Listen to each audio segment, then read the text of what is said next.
fait rattraper par le Dieselgate, justement? Peut-être, on ne sait pas, il va falloir l'instruction et les juges vont statuer, mais peut-être un mot sur la DGCCRF. En fait, la DGCCRF, c'est la Direction Générale de la Concurrence et de la Répression des Fraudes. Et donc, elle protège les consommateurs. Oui. Et c'est essentiel qu'il y ait dans l'administration un organisme qui protège les consommateurs, parce que les entreprises, que ce soit l'automobile ou la fabrication de produits alimentaires ou autre chose, elles peuvent tromper les consommateurs, indiquer que leur produit a telle ou telle caractéristique, et puis en fait, il ne les a pas. Et donc, le consommateur, il est quand même un peu moins informé que l'entreprise sur la composition des produits, leurs caractéristiques. Et donc, on a une DGCCRF dont le rôle est de protéger les consommateurs, et donc en utilisant évidemment le droit qui protège les consommateurs. Qui est quand même une émanation du ministère de l'économie et des finances. C'est une administration, c'est François une Lévesque. administration C'est pas dans le ministère. Une agence autonome qui tout d'un coup se réveille le matin en se disant tiens, je vais regarder dans le dossier de Renault ou dans une industrie chimique, quelle qu'elle soit. Non, mais c'est une direction un peu besogneuse. C'est-à-dire, et donc aujourd'hui, on peut la saluer. C'est un peu besogneuse parce que vous avez des enquêteurs qui cherchent à vérifier telle caractéristique de tel produit, s'il y a une fraude ou pas fraude, s'il y a des mensonges ou non. Donc c'est vraiment un travail de tous les jours et qui protège les consommateurs. Oui, Rodolphe Bonas. Oui, elle est présente partout. La DGCCRF, on n'en entend parler que dans des points de cristallisation comme ça, mais elle est constante, elle est partout, elle vérifie les magasins alimentaires, les non alimentaires, les produits. Octobre 2015, c'était la révélation du Dieselgate de Volkswagen. 11 millions de véhicules, dont 8 millions et demi en Europe. Bon, on en reparlera des suites de Volkswagen, comment est-ce qu'il s'en est sorti. On peut faire la comparaison entre l'affaire Renault présumée et l'affaire Volkswagen avérée, puisque les responsables de Volkswagen avaient reconnu en effet qu'il y avait un trucage sur les moteurs. Mathieu Lesage. Moralement, oui. C'est-à-dire qu'on veut à chaque fois être dans la norme euro, la dernière, et puis répondre au cycle d'homologation. Ceci étant, il y a quand même une différence. C'est-à-dire que Volkswagen a avoué avoir triché structurellement en créant un logiciel qui modifiait les résultats, alors que Renault s'est plutôt, à mon sens, engouffré dans la brèche des cycles d'homologation. Donc ça fait plusieurs années dont on sait qu'ils sont pas hyper fiables. Et donc, ils connaissent très bien comment ça fonctionne, et ils se sont engouffrés dans la brèche. Ouais. Erwan Lenohan, ça ne porte pas sur les mêmes volumes quand même. On est quoi, quelques centaines de... Combien vous dites, Jean-Baptiste? 900 000 véhicules et quoi 10, 12 fois plus chez... non, 20 fois plus chez... Oui, alors après, il y a ce que je comprends, moi, des déclarations de Renault. C'est ce que Renault explique dans ses prises de parole publiques, qu'ils ont respecté le droit. Et d'ailleurs, j'ai l'impression que ce qu'on leur reproche plus, c'est pas tant d'avoir violé la loi que d'avoir trompé le consommateur. Et là, il y a un vrai sujet pour eux, parce que on peut très bien respecter la loi et violer un contrat moral. Et là, c'est un contrat moral avec leurs clients qu'ils ont violé. Et donc, c'est là-dessus qu'ils vont devoir se rattraper. Je sais pas si la communication qui consiste à dire que pour le moment, on n'a rien à dire, c'est faux, etc., et ne pas reconnaître la faute, on sait dans d'autres contextes que reconnaître la faute, ça peut prendre du temps et que ça coûte beaucoup. Rodolphe Bonas, c'est Jean-Baptiste qui nous le disait il y a un instant, ils ont réagi à 2 reprises, assez furtivement quand même, à chaque fois avec une dénégation. Hier soir, donc en fin d'après-midi, début de soirée, Thierry Bolloré, le numéro 2 du groupe, et puis à nouveau aujourd'hui dans Le Monde. Est-ce qu'ils ont bien réagi, suffisamment réagi? C'est ça qu'il fallait dire ou pas? Quand on réagit comme ça, il faut s'assurer que ce soit 100% vrai. La grande difficulté de cette communication dite de crise, c'est que finalement, on se rend compte dans l'histoire que c'est toujours le dialogue de la vérité le plus rapidement exposé vis-à-vis de ses clients et vis-à-vis du public qui va gagner. Donc il faut bien s'assurer chez Renault que, en effet, ce qui est avancé là, et ça me semble, sur certains aspects, je vous rejoins tout à fait, on sent bien qu'ils sont en train de jouer vraiment entre le légal et la parole consommateur. On sent très bien qu'ils sont en train d'expliquer « Nous n'avons pas de logiciel truqueur dans nos véhicules ». Oui, mais c'est pas forcément la question qu'on vous pose, monsieur Renault, monsieur Alamar. Donc, il faut faire bien attention en termes de communication. Ce qui a permis à Volkswagen, rappelons-nous, d'arriver à, finalement, sortir de cette ornière, c'est la rapidité et la vitesse avec laquelle ils ont assumé leurs responsabilités. Ils ont pris des décisions, 20 milliards de dollars sur la table, c'est des coûts tout à fait colossaux. Mais aujourd'hui... Le président a été sorti assez rapidement, M. Winterkorn. L'ensemble des mesures ont été prises et donc finalement ils ont dit on a pris conscience de l'ampleur de la responsabilité et on applique les mesures qui sont en conséquence. Là ici si Renault décide de dire nous ne sommes responsables de rien, ce que nous leur souhaitons en tous les cas, eh bien en tous les cas il faudra que ce soit vrai. Jean-Baptiste Huet et François Lévesque. Juste un mot sur la communication. Effectivement, ce qui se passe en ce moment est assez intéressant parce que beaucoup attendent une déclaration de Carlos Ghosn. En tout cas, c'est voilà ça. Et là, c'est le numéro 2 de Thierry Bolloré qui s'exprime pour l'instant de manière en plus très courte. Ça rappelle un petit peu ce qui s'était passé il y a quelques mois avec l'affaire de l'espionnage de Renault, où là, c'était Patrick Pellata qui était monté au créneau.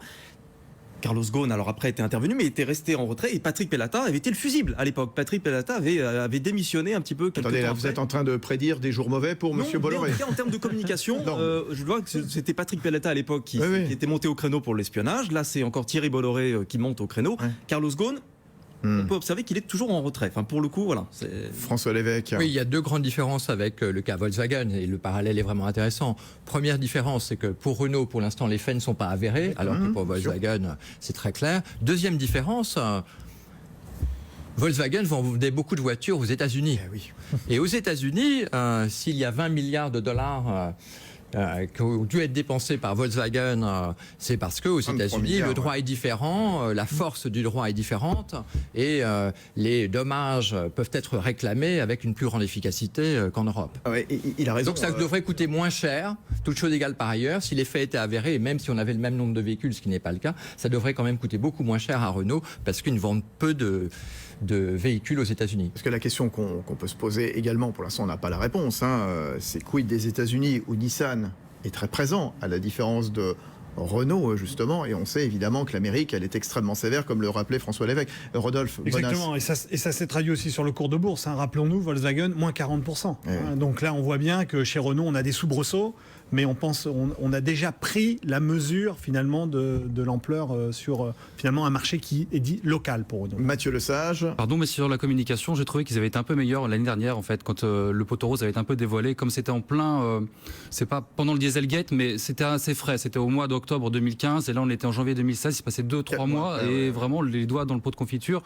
Renault avait reconnu plus volontiers, et en fait finalement s'est trompé dans sa technologie qui était la trappe à NOx, disant on va rectifier le tir, on est en train de le faire, et j'avais dit, mais je le répète là, qu'on investit chez Renault, je crois que c'est des millions d'euros en recherche et développement pour justement rectifier tout cela. Et ça, le consommateur peut à la limite le comprendre, dire qu'il y a un décalage entre le jour où une technologie est utilisée, elle devient un peu obsolète, on essaie de passer les cycles d'homologation, on a déjà commencé à prendre le mort aux dents et ajuster la situation, plutôt que de dire non, on est furieux, il se passe rien, il n'y a rien à voir. Je pense que c'était plus adapté la dernière fois et plus honnête et empreint de plus de bonne foi. Un mot, Erwan Lenoir, parce que je voudrais qu'on se rentre, non pas dans la technique trop compliquée, mais Jean-Baptiste va nous expliquer en effet ces logiciels, comment ça marche, justement, cette trappe à NOx, cette trappe à l'oxyde d'azote. Oui, Erwan Lenoir. Je crois que la différence entre l'année dernière et aujourd'hui, c'est qu'il y en a 2. C'est d'abord à l'époque, c'était l'existence d'une enquête, alors que là, on est à une étape quand même un peu plus loin, qui peut plus inquiéter les consommateurs. Et on a un deuxième contexte qui, à mon avis, compte aussi, c'est qu'on est dans un contexte d'élection présidentielle sur un enjeu d'environnement qui est quand même pas anodin. Et le jeu du diesel lui-même est un enjeu qui est assez important. Ce que je veux dire, c'est que... Ce que vous voulez dire, là, parce que souvent, dans le contexte politique actuel, certains osent accuser la justice en disant tout ça, la justice est instrumentalisée, regardez, etc. Bon, voilà, on va pas rentrer dans le détail, tout le monde comprend à quoi je fais allusion. Là, vous voulez dire quoi quand même? Non, qu'il y a un risque pour Renault, c'est que les candidats à l'élection présidentielle s'emparent du sujet. C'est ça, d'accord, j'ai compris. D'accord, oui. Voilà. Aucun rapport avec le calendrier. Non, Ces logiciels, comment ça marche, Jean-Baptiste Thuet? Parce que on est toujours dans cette subtilité quelque part entre les mesures en laboratoire et les mesures en situation réelle. Alors quand on lit Le Monde, justement, ce récit très précis cet après-midi, on a l'impression que c'est un logiciel malin, un peu vicieux même quelque part, très adapté au climat de la France. Bah oui, on ne vit pas sous les tropiques, on ne vit pas au Groenland, avec certains dispositifs anti-pollution qui disposent d'une plage d'utilisation restreinte. Alors expliquez-nous justement le plus simplement possible, un peu pour les nuls. Juste un mot quand même dire sur les dispositifs, ces dispositifs anti-pollution, il faut comprendre qu'en règle générale, ils grèvent les performances des véhicules. C'est-à-dire que la voiture, quand ils sont activés, la voiture est un tout petit peu moins nerveuse, la consommation est un tout petit peu plus élevée, d'où l'intérêt pour les constructeurs de les désactiver quand c'est possible, pour que le consommateur n'ait pas cette impression de surconsommation et de mollesse de véhicule. Donc il existe deux principes. Vous avez, alors on met vraiment les mains dans le capot, vous avez la vanne EGR, Voilà. Et puis vous avez la trappe NOx. Alors la vanne EGR, c'est un système simplement qui va recycler dans le moteur les gaz brûlés pour qu'il y ait moins d'émissions. Et puis le problème, c'est que la DGCCRF, sur cette vanne EGR, s'est rendu compte qu'elle ne fonctionnait que dans une certaine plage de température, c'est-à-dire entre 17 et 35, 17 et 35 degrés. Ouais. Dès qu'on sort de cette plage de température, inactive, hop, ça ne fonctionne plus. Donc, en France, par exemple, c'est 7 mois de l'année. Ah oui, vaguement. Oui, on va quand même rappeler que là, on arrive tout juste au printemps, qui exceptionnellement la nuit, aujourd'hui. La nuit, le matin, le soir aussi. Voilà, même l'été. 17-35, le problème, ça fonctionnera très bien pendant les tests d'homologation, mais pendant le reste de l'année, à certaines périodes, peut-être pas. Et puis, il y a un deuxième dispositif qui est la trappe à NOx. La fameuse trappe à NOx. C'est une sorte de filtre, en fait, dans lequel passent les oxydes d'azote. Sauf que cette trappe, à force de filtrer, se sature et il faut la purger de temps en temps. Et pareil, la purge de la trappe, c'est un processus technique assez compliqué qui va utiliser plus de carburant, qui va gréver les performances de la voiture. Donc, on n'a pas forcément intérêt à la purger non plus trop souvent, d'où le fait de la désactiver avec certains logiciels, puisque tout ça est piloté par des logiciels. Et là, pour le coup, ce que dit la DGCCRF, elle indique que cette trappe est calibrée de façon consciente et volontaire pour éviter les purges lors de l'utilisation de clients. Au final, Bercy voit là-dedans un délit de tromperie. Et ben voilà, tromperie caractérisée. Alors, on voit. Ça veut dire quoi, pardon, mais j'ouvre une parenthèse, mais toute la politique environnementale avec les vignettes de toutes les couleurs, etc., qu'on nous envoie, il faut absolument les mettre sur le... C'est bidon, finalement, ça correspond à rien. Rodolphe Bonas, finalement, ce qu'une voiture affiche comme taux de pollution ne correspond pas à la réalité. En fait, ce qui se passe ici, Fabrice, c'est qu'on voit très très bien que c'est carrément la parole et l'engagement d'une marque et des grandes marques automobiles qui est remise en cause ici. C'est-à-dire qu'il y a un questionnement consommateur. Alors, j'allais dire que la chance de Renault, c'est que Volkswagen avait ouvert, entre guillemets, la brèche en 2015 et donc, du coup, a fait un scandale mondial. Mais très clairement, on l'avait senti, et vous l'évoquiez tout à l'heure, que finalement, c'était une tendance de fond. Et là, il y a vraiment un travail à faire au niveau des constructeurs pour essayer de redorer ce blason. C'est-à-dire que maintenant, il va falloir remettre en alignement leurs paroles avec les faits. Et c'est ça qui se passe aujourd'hui. Mais les constructeurs auto, est-ce qu'ils ne sont pas confrontés quelque part à des normes non crédibles, non applicables quelque part ? Donc, il y a peut-être ce sentiment de vouloir un petit peu contourner ça. Erwan Lenoine. Oui, bien sûr, mais je crois d'abord que c'est le propre de beaucoup d'activités dans l'économie française. Ils ne sont pas les seuls et ça ne justifie pas de toute manière de frauder, avec les normes. Bien sûr. Mais c'est sûr, mais c'est vrai que la protection de l'environnement a conduit les dernières années à une multiplication des normes et aussi à une obligation d'investissement pour les entreprises de mieux y répondre, ce qui évidemment a un coût.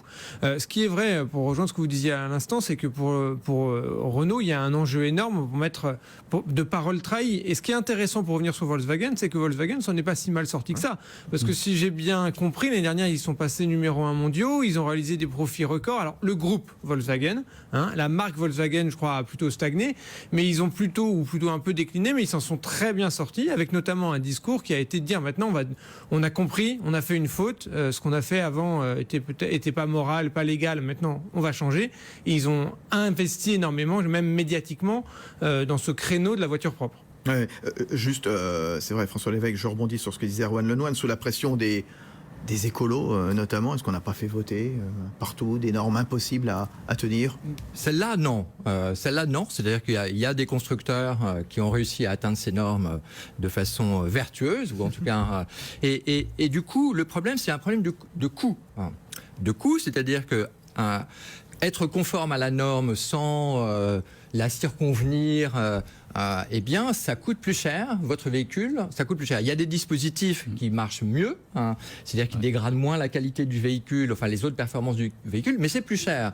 Et donc du coup, si vous avez un constructeur qui lui fait bien les choses, est conforme à la norme et le fait sans chercher à la circonvenir, eh bien lui, il va vendre son véhicule plus cher. Donc il y a une distorsion de la concurrence entre des fabricants qui sont vertueux et des fabricants qui ne le seraient pas, comme Volkswagen. Et donc, c'est quand même un problème pour les autres constructeurs. Quand il y en a un, eh ben, il va pouvoir vendre son véhicule un peu moins cher et donc il aura un avantage. Et par ailleurs, plus généralement, il y a quand même cette idée de concurrence sur les performances environnementales dans les entreprises et en particulier dans l'automobile. Mais si vous avez un constructeurs qui ne jouent pas le jeu, eh bien vous tuez la concurrence sur les performances environnementales. Il y en a un. N'oublions pas que Volkswagen, la Jetta en 2009, la Jetta Sedan en 2009, Volkswagen aux États-Unis a été primée meilleure voiture du point de vue de l'environnement. Or, elle comportait un logiciel truqueur. Donc, on est en train de casser la concurrence pour être le plus amical vis-à-vis de la planète. En circonvenant les normes, en ne faisant pas correctement les choses. Mathieu Lesage du think tank Automobilité Avenir, et juste après le retour de Jean-Baptiste Huet également. Allez-y. C'était pour préciser ce que disait François Lévesque, c'est qu'effectivement PSA utilise une autre technologie, c'est la SCR. C'est le catalyseur je ne sais plus son nom. Ça va vous revenir. Ça me reviendra. L'acronyme, c'est le SCR. C'est une autre technologie, effectivement, qui est beaucoup plus efficace et qui est moins polluante, mais qui est plus chère. Et c'est quelques centaines d'euros par véhicule. Et Renault le savait, ça. Donc, il a fait ce choix de Trapanox il y a pas mal de temps maintenant. Et c'est un naufrage industriel si on voit aujourd'hui ce qu'il en découle au niveau de son image. Mais ils sont en train déjà de changer de technologie. Ils l'ont dit. Nous, la Trapanox, on arrête, on va rebondir sur le SCR, ça leur coûtera plus cher, mais effectivement, il va y avoir, c'est là qu'est la distorsion de concurrence, c'est que chaque véhicule est plus cher à fabriquer avec la SCR, et ce qui est donc ce surcoût qui avait été assumé par PSA depuis maintenant plusieurs années. Donc il y a effectivement une distorsion réelle. Jean-Baptiste Huet. Exactement ce que disait monsieur, effectivement, c'est qu'il y a eu un choix stratégique industriel au départ sur cette vanne EGR qui date des années 70, qui a été créée par General Motors et qui finalement coûtait beaucoup moins cher que ce qu'on peut voir chez les concurrents avec ce fameux système SCR qui est plus moderne, mais qui coûte aussi plus cher et qui arrive chez Renault et qui est déjà bien implanté chez PSA. Rodolphe Bonnat, CACOM. Alors c'est là où on voit finalement que toute la chaîne de responsabilité d'une entreprise comme Renault, comme PSA est engagée dans ce type de choix. C'est-à-dire on a la sensation que finalement c'est vraiment une contrainte technique mise en œuvre par un bureau d'études, etc. Mais en réalité ce sont des vrais choix stratégiques engagés dans les entreprises. Pour PSA, sans doute, il y a 10 ou 15 ans, qui a dû être fait. Et ils ont fait ce choix-là en se disant, voilà, on va décider d'investir. Et aujourd'hui, finalement, vous avez un peu un retour de bâton qui s'opère. Alors, moi, je ne suis absolument pas certain qu'on va avoir des grosses conséquences commerciales, comme je vous le disais. On va en reparler, on a le temps. Parce que je pense, à mon avis, que Renault a la puissance. Ils vont continuer de vendre des voitures, c'est ce que vous voulez dire. Non, mais plus que ça. Mais en revanche, on voit que c'est le choix stratégique, il y a 10 ou 15 ans, qui revient aujourd'hui. On a vu la question des normes, Jean-Baptiste Huet, la question aussi de la fiabilité des contrôles. Je crois que c'est vous, Mathieu Lesage, tout à l'heure, qui avez prononcé le mot de l'UTAC. C'est un organisme qui est en charge de l'homologation des véhicules avant leur commercialisation sur le marché. Alors, question toujours, est-ce qu'il est indépendant, notamment des constructeurs ? Oui, répond Laurent Benoît, le PDG de UTAC, CERAM, il n'y a aucun conflit entre les intérêts de son groupe, mais quelle crédibilité on leur accorde à ces tests, à ces tests d'homologation de l'UTAC ? A priori bonne, UTAC CERAM, donc entreprise privée, mandatée par l'État pour donc homologuer les véhicules avant leur commercialisation et même avant leur fabrication en série. Écoutez, a priori, il n'y a pas vraiment de doute à avoir. La seule chose, c'est que, par exemple, les tests durent plusieurs semaines. Il faut 3 semaines à peu près pour tester une voiture. Les voitures sont louées. C'est-à-dire que quand ils font des tests, ils prennent des voitures chez des loueurs professionnels pour avoir le modèle exact, voilà.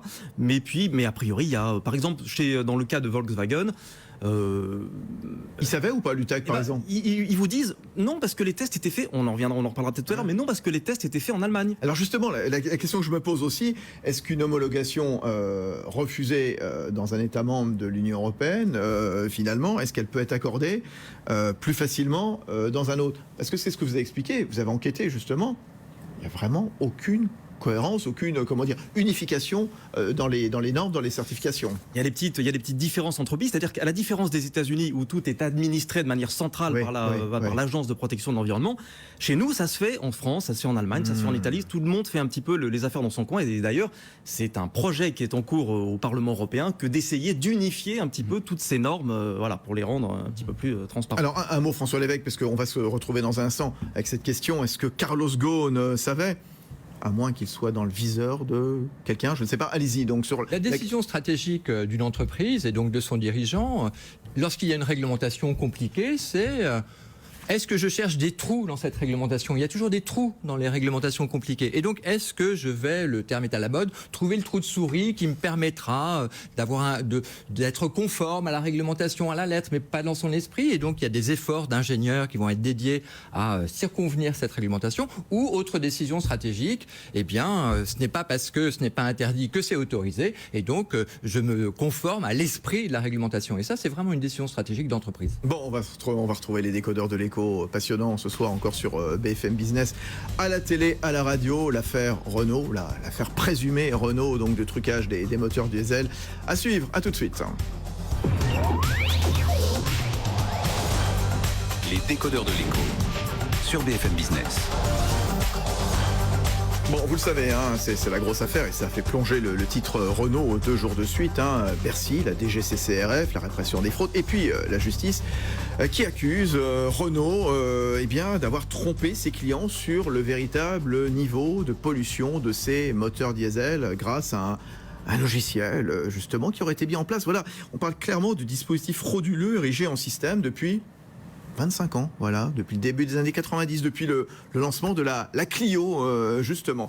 Est-ce que la DGCCRF ajoute, et c'est là où elle frappe fort aussi, alors reste à vérifier évidemment la véracité de ces accusations, c'est quand elle dit que l'ensemble de la chaîne de direction de la société, qui rend compte en dernier ressort à son PDG Carlos Ghosn, est impliqué. Alors question, justement, en effet, Carlos Ghosn, savait-il ? Mathieu Lesage, vous êtes avocat, membre du think tank Automobilité et Avenir. Alors bon, vous n'avez pas eu accès au dossier, personne ici à cette table ne l'a eu, mais est-ce qu'il avait les pleins pouvoirs ou pas ? Est-ce qu'il y avait une délégation ? Est-ce qu'il avait signé une délégation de pouvoir ? Comment ça fonctionne dans ce type de boîte ?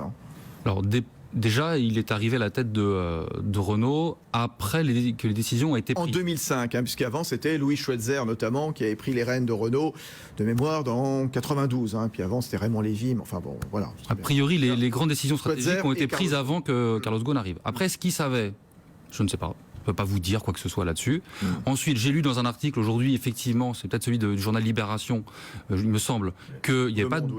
Pardon, vous rectifierez, il n'y a pas de délégation de pouvoir. Voilà, la DGCCRF écrit qu'aucune délégation de pouvoir n'a été établie par Carlos Ghosn concernant l'approbation des stratégies de contrôle utilisées pour le fonctionnement des moteurs. Et ce que dit Renault, là encore, hein, je cite à nouveau M. Bolloré, Thierry Bolloré, le numéro 2, qui dit c'est faux, Renault, comme toutes les sociétés, a des délégations de pouvoir et les a communiquées à la DGCCRF. Voilà donc. Qui croit je ne sais pas. Mais en tout cas, moi, ce qu'on a lu, c'est qu'il n'y avait pas de délégation de pouvoir, pas délégué aux différents directeurs généraux. Et dans ce cas-là, c'est Carlos Ghosn qui engage lui-même sa propre responsabilité personnelle en tant que dirigeant de l'entreprise. Il encourt 2 ans de prison. Est-ce qu'il pourrait avoir couvert cette fraude ou pas ? Erwan Lenoine. Ça, c'est l'enquête qui le dira. Mais il y a un vrai sujet, en effet, ce que j'ai lu également dans la presse, qu'il n'y avait pas de délégation de pouvoir chez Renault. Si c'est le cas, c'est quand même assez inquiétant sur le management de cette boîte, parce que ça permet, le délégation de pouvoir, ça permet de déléguer le pouvoir, comme ça dit, mais ça permet de protéger le PDG en cas de contentieux. Et là, visiblement, s'il n'y en a pas eu, il est directement exposé. Il y a une question juridique. Après, sur la question stratégique, je crois qu'on en a parlé tous avant, visiblement, vu l'ampleur du sujet, son importance stratégique pour l'entreprise, peut-être qu'il ne savait pas, effectivement, il faudrait qu'il l'explique. En même temps, s'il ne le sait pas, ça révèle aussi peut-être que le PDG de cette boîte ne la connaît pas si bien que ça. Ah oui, bon, ce qui nous étonnerait, bien entendu. Jean-Baptiste Huet, cette affaire des moteurs truqués, bon, on en parle énormément aujourd'hui, puisqu'il y a eu des informations qui sont sorties depuis hier soir. Il s'était déjà exprimé, Carlos Ghosn, sur l'affaire, notamment au micro de BFM Business, je crois que c'était chez Stéphane Soumien un matin. Carlos Ghosn, ce qu'il taraude, c'est ces différences, c'est les tests. C'est-à-dire c'est ces différences qu'on peut avoir entre les tests en banc d'essai et les tests en conditions réelles. Il disait il y a quelques mois, c'est au mois de janvier d'ailleurs, qu'il devait y avoir un encadrement au niveau européen pour savoir ce qui est, je cite, acceptable comme écart entre les émissions polluantes mesurées en laboratoire et celles émises dans les conditions réelles d'utilisation. Il avait dit à l'époque, j'appelle de mes voeux à ce que l'on mette quelques règles pour qu'il n'y ait pas de confusion dans l'esprit des consommateurs. C'est toujours cette idée de 2 poids 2 mesures. Et il s'est engagé à ce qu'aucun système frauduleux figure dans ces véhicules. Il avait affirmé que de manière claire et nette, absolument. La première question, il n'y a pas de tromperie, il avait dit comme ça exactement. Il avait assuré qu'il n'y avait pas de tromperie chez Renault. Ça a toujours été. Rodolphe Bonas, donc directeur général de CACOM, son groupe de communication dans la distribution. Voilà, pour éclairer simplement sur l'aspect délégation de pouvoir, je pense qu'il faut être assez précis. Il y a des délégations de pouvoir qui existent chez Renault au niveau des directeurs généraux, mais sur les questions stratégiques, en effet, il n'y en a pas dans le système de gouvernance. Donc ça veut dire qu'une question stratégique remonte automatiquement au niveau de Carlos Ghosn. Donc là, on peut considérer que c'est une question stratégique. Mais il existe des délégations de pouvoir. Alors, sans verser dans la théorie du complot, quand même. Alors, je vais agréger un certain nombre d'informations. Après, on en tirera les conséquences que l'on veut. Le rapport, il émane de la DGCCRF, donc un organe émanant, donc rattaché à Bercy, au ministère de l'économie. On se souvient de l'offensive du même Bercy, et c'était Emmanuel Macron il y a 1 an à peu près, je pense, 1 an et demi, sur la question des droits de vote double qu'il avait imposé justement à Carlos Ghosn. L'opposition de l'État actionnaire, l'État actionnaire à quoi, 20% chez Renault, c'est ça Mathieu Lesage, l'opposition de l'État actionnaire sur la hausse de rémunération de Carlos Ghosn, ça fait beaucoup. Il serait dans l'œil du cyclone ou pas, Carlos Ghosn qui prend la parole là-dessus? Moi, je veux bien, Mathieu Lesage. En tant qu'avocat, parce que je ne suis pas dans le secret des dieux politiques, moi, il faut savoir que Renault engage sa responsabilité pénale en tant que personne morale, parallèlement à la personne physique qui pourrait être poursuivie, que ce soit Carlos Ghosn ou la personne délégataire du pouvoir et qui aurait pris la décision et qui savait. Donc en réalité, si on prend d'un point de vue simplement juridique la question, Renault pouvant être poursuivi pour ce délit qui est visé dans le code de la consommation, pour tromperie sur les qualités substantielles et les contrôles effectués de l'objet ou du bien qui est vendu envers le consommateur. Attention, parce que la sanction, vous parliez des États-Unis et vous aviez raison, mais les sanctions sont lourdes maintenant. Ça, c'est assez nouveau. 10% du chiffre d'affaires, c'est-à-dire ça équivaudrait évidemment à 3,5 milliards d'euros pour Renault. C'est-à-dire clairement une année de bénéfices. Voilà, c'est très très important, sachant que je crois qu'on calcule le chiffre d'affaires sur les moyens des 3 dernières années.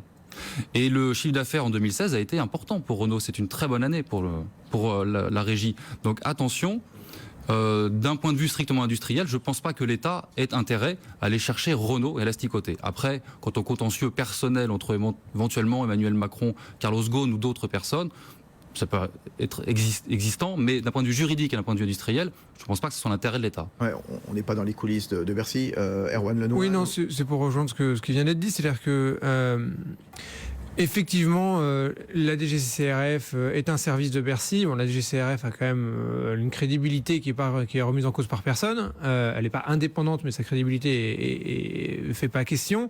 Est-ce que le ministre, est-ce que les administrations, le pouvoir politique peut intervenir pour pousser certaines enquêtes de ces administrations plutôt que d'autres ? Oui, est-ce que c'est le cas ici? On ne le sait pas. C'est pas non plus, honnêtement, ça ne serait pas très opportun de la part de l'État. D'abord, maintenant, contre une entreprise publique, et ensuite, maintenant, à 1 mois et demi d'une alternance politique. Donc, c'est, en tout cas, si c'était déclenché politiquement, c'est quelqu'un qui le fait, mais sans pas forcément menacé, a priori en tout cas, pas menacé à très court terme. Mais l'opération de déstabilisation, je ne sais pas si tel était le cas, elle n'intervient peut-être pas dans le bon timing. C'est juste mon esprit. Non, mais c'est pas impossible. Le monde des affaires n'est pas un monde angélique, et l'État et les responsables politiques ont souvent un rôle pour mettre de l'huile sur le feu. Mais est-ce que c'est le cas ici? En tout cas, je pose la question parce que c'est vrai qu'on peut se la poser. François Lévesque, encore un mot, puis on parle de après les suites pour Renault. On parle de complot. Donc le complot, je ne sais pas, mais en tout cas, il y a des victimes. Il y a des victimes. Les premières victimes, ce sont des consommateurs qui pensaient éventuellement, certains d'entre eux, en tout cas, acheter un véhicule plus vert ou en tout cas de certaines performances environnementales. Et puis, il y a ces victimes invisibles, ces victimes qu'on ne sait pas compter, à savoir des gens qui ont une probabilité de décès supérieure parce qu'il y a des particules fines supérieure avec les microparticules. Et donc, ces gens-là sont invisibles. Il y a des progrès très visibles sur la sûreté qui concernent la sûreté du véhicule pour faire en sorte que, même en cas d'accident, il y a des airbags, etc.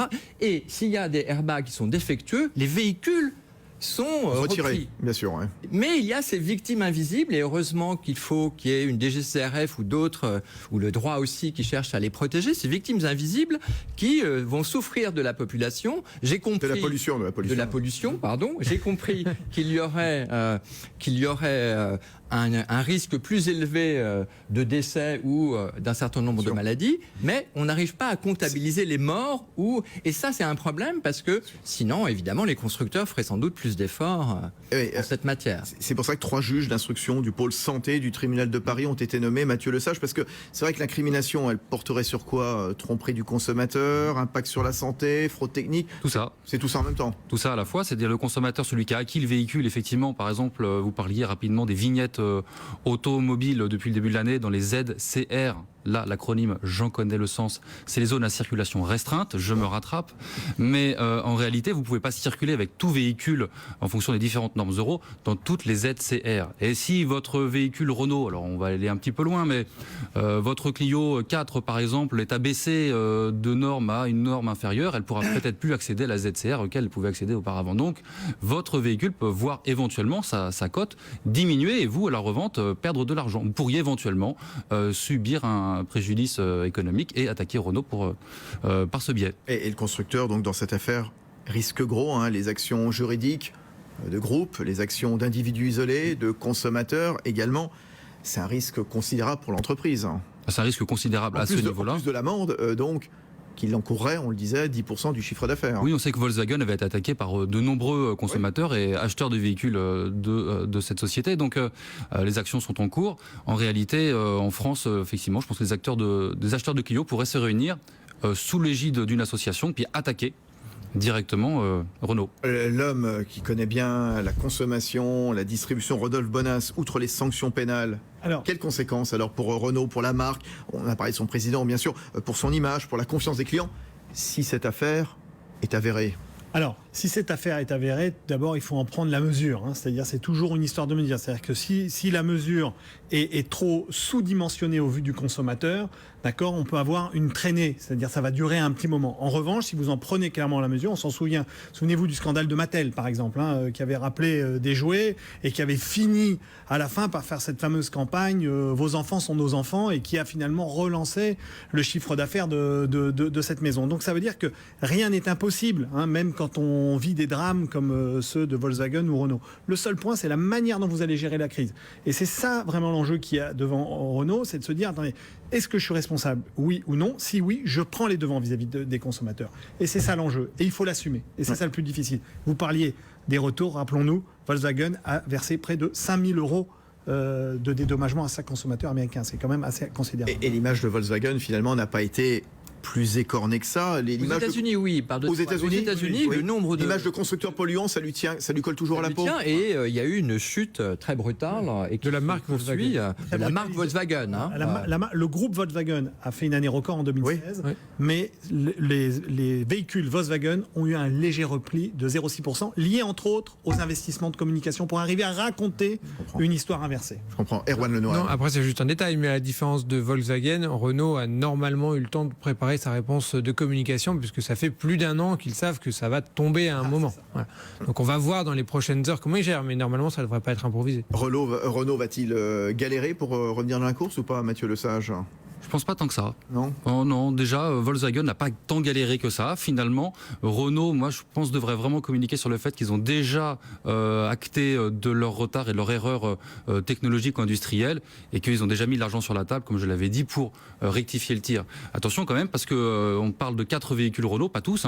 Il y a notamment les Clio 4 qui se vendent très très bien, comme des petits pains. Clio 4, il y a le Capture aussi. C'est le crossover de Renault. Qu'est-ce qu'il y a? Moi j'ai mon biais d'économiste, mais dire que Volkswagen, c'est vrai qu'en termes de communication, et je pense qu'il y a eu des efforts, un redressement de Volkswagen, mais c'est quand même une ardoise de 20 milliards de dollars pour Volkswagen. Donc 20 milliards de dollars. 23 milliards de dollars. Les volumes sont pas les mêmes.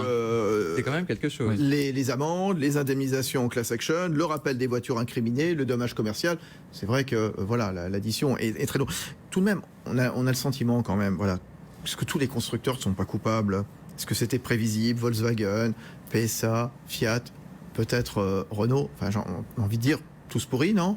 Rodolphe Bonas. Fabrice, finalement, c'est un peu cette ambiance qui va sans doute sauver Renault. Hein. C'est-à-dire ce que vous êtes en train d'évoquer. C'est-à-dire c'est ce climat qui finalement dit, finalement, Renault est peut-être un peu comme les autres. Alors, c'est vrai que c'est un peu étrange dans leur communication de... Ce que vous voulez dire, c'est heureusement il y a eu Volkswagen avant, quoi. Oui, pas Volkswagen, et puis on a entendu Fiat, PSA. Oui, j'entends. Enfin, Volkswagen, c'était le gros, Voilà, gros exactement. truc. Hein. Et puis, on a eu cette logique aussi, comme expliquait Jean-Baptiste tout à l'heure, on voit très vite que c'est très technique. Donc, c'est voilà, on emmenait le consommateur dans une logique aussi technique que ça. Parfois, on est un peu perdu. Donc, on se dit, finalement, ils sont un peu tous concernés, on arrivera bien à s'en sortir. C'est peut-être ça qui va permettre à Renault de sortir de cette... Jean-Baptiste Huet. Juste un mot sur les modèles incriminés, ce que vous pardon. à l'instant. Clio 3, Clio 4, Kangoo, Mégane et Capture. C'est vraiment les 4 modèles qui sont vraiment parmi les plus représentés, les plus potentiellement incriminés sur les 900 000 en tout. Et les suites, on continue donc sur tous les constructeurs coupables ou pas, Mathieu Lesage? Ce qu'il faudra changer, en fait, c'est simplement les cycles d'homologation. Hein, que ça fait déjà un an et demi qu'on en parle beaucoup. C'est de rapprocher. Les cycles d'homologation et les unifier, peut-être. Les unifier et puis rapprocher les conditions de cycle d'homologation des conditions de circulation en circonstances réelles. Tout simplement. François Lévesque. Oui, parce que là, on parle de possibles plaintes contre les individus du côté constructeur, mais il faudrait peut-être aussi critiquer des régulateurs. Parce que quand il y a un trou dans la régulation, on peut éventuellement mettre des pastilles, mais surtout, il y a des idées assez simples. On va changer la réglementation tous les 5 ans, on va changer le type de test, pour faire en sorte que le régulé ne s'adapte pas et rende difficile ce travail du régulé qui consiste à circonvenir la régulation. Et donc, il y a aussi sans doute une partie de la faute du côté des régulateurs. Alors, un mot chacun. Jean-Baptiste, Erwan et Rodolphe. Alors, Allez, Jean-Baptiste. Juste rappeler d'un mot que c'est le régulateur américain qui avait levé le lièvre de l'affaire Volkswagen. Ce qui n'est pas le cas ici, puisqu'on a des régulations qui sont éclatées. Là-bas, tout est unifié, ce que je vous disais tout à l'heure, et nous, voilà. Tout... Enfin, l'affaire était quand même partie au départ de l'affaire Renault par la fameuse commission royale suite à Volkswagen pour vérifier si les autres constructeurs... C'était le régulateur qui avait levé l'affaire. Erwan Lenoine. Non, pour rejoindre ce que disait François Lévesque, il y a la question du régulateur. Ce qui va être intéressant, voire amusant, c'est que le régulateur est aussi actionnaire dans notre cas, et que l'État est au capital de Renault. Je crois qu'il est au conseil d'administration. Est-ce que l'État est derrière la DGCCRF? Est-ce que ces sujets ont été discutés une fois au conseil d'administration, avant l'enquête, après la révélation de Volkswagen? Quelle était la réaction de l'État? Ce que vous voulez dire, c'est que l'État actionnaire a fait mal son boulot encore une fois, non? En tout cas, la question se pose. Voilà, bien sûr. Et il va y avoir un conflit d'intérêts entre l'État qui est actionnaire de Renault et l'État qui tape sur Renault une nouvelle fois. Oui, ça n'arrive jamais, bien sûr. Rodolphe Bonas. Espérons que cette crise permette de réguler et surtout donner de la clarté aux consommateurs sur ces normes. Parce que quand vous achetez un véhicule aujourd'hui, comprendre ces normes environnementales, ça devient de plus en plus... Bon. Allez, affaire à suivre, comme on dit, parce que rien n'est fini, rien n'est terminé, évidemment. Pour l'instant, on est au stade des accusations et des dénégations, donc en face de Renault. Erwan Lenoine, merci, auteur de La France des opportunités, déjà un best-seller, il est consultant en stratégie. Mathieu Lesage, avocat membre du think tank Automobilité et Avenir. François Lévesque était avec nous, il est professeur d'économie à Cerna, Mines Paris-Tech. Rodolphe Bonas à retrouver, à redécouvrir ce week-end avec Karine Vergnol dans Innover pour le commerce. Il y aura Geoffroy Roux de Bézieux qui ira vous parler de sa dernière marotte, les huiles d'olive. Et puis Jean-Baptiste Huet, voilà, reporter à BFM Business. C'est fini pour les décodeurs de l'écho. Les décodeurs de l'écho sur BFM Business.